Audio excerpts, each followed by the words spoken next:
जय श्री कृष्ण। आपका मेरे चैनल में स्वागत है। आज हम बात करेंगे दशमा का व्रत कब से शुरू होता है।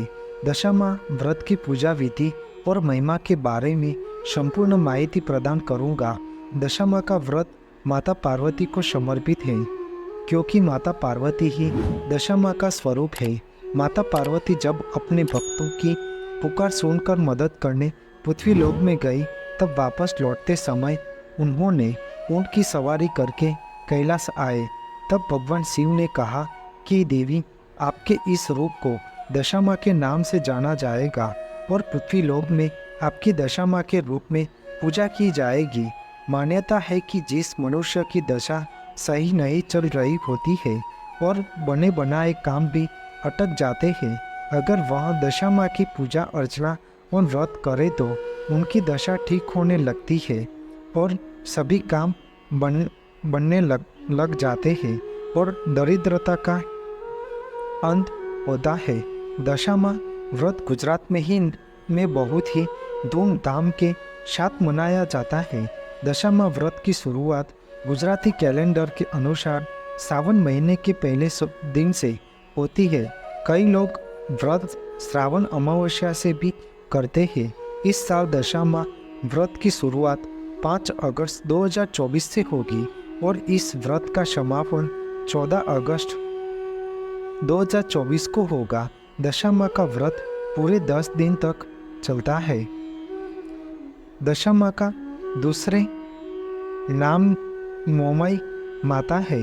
दशमा का आशीर्वाद पाने के लिए विधिवत पूजा की जाती है और उनसे सुख समृद्धि की कामना की जाती है। दशमा अपने सभी भक्तों की हर मनोकामना पूर्ण करती है।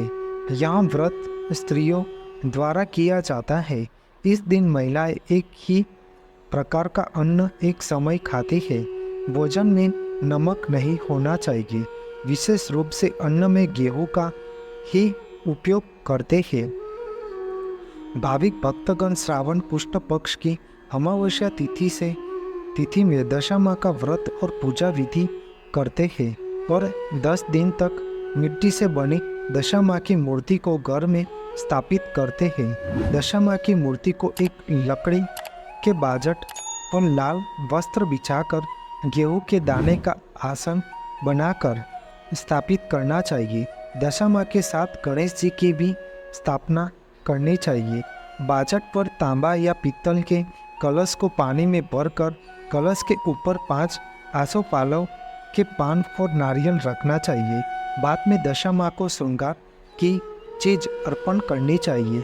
कच्चे सूत के धागे को 10 गांठ बांधकर हर दिन के हिसाब से एक एक गांठ खोलना है। दशमा की पूजा अभी गुलाल, कंकु और गंगा जल से करनी चाहिए। दशमा की पूजा धूप दीप के साथ पवित्र मन से सुबह और शाम पूजा आरती और प्रसाद का भोग लगाते हैं। दशमा व्रत की कथा का श्रवण बहुत ही सुबह ही करना चाहिए। अंतिम 10वें दिन दशमा को चूरमा का प्रसाद का भोग लगाया जाता है। उस दिन दशमा व्रत का पूरी रात भर जागरण किया जाता है और सुबह दशमा की मूर्ति को जल में विसर्जित करते हैं। यह व्रत कोई 5 साल, कोई 10 साल तक करता है। यह साल पूरे होने के बाद दशमा व्रत का उत्थापन किया जाता है। उसमें जो दशमा का व्रत करती है उस महिलाओं को भोजन कराया जाता है और सुहागिन चीज वस्तु और दान दक्षिणा दिया जाता है। ब्राह्मण को भी दान दक्षिणा दी जाती है। दशमा व्रत की कथा श्रवण या पठन करते समय अक्षत के दाने हाथ में अवश्य रखने चाहिए।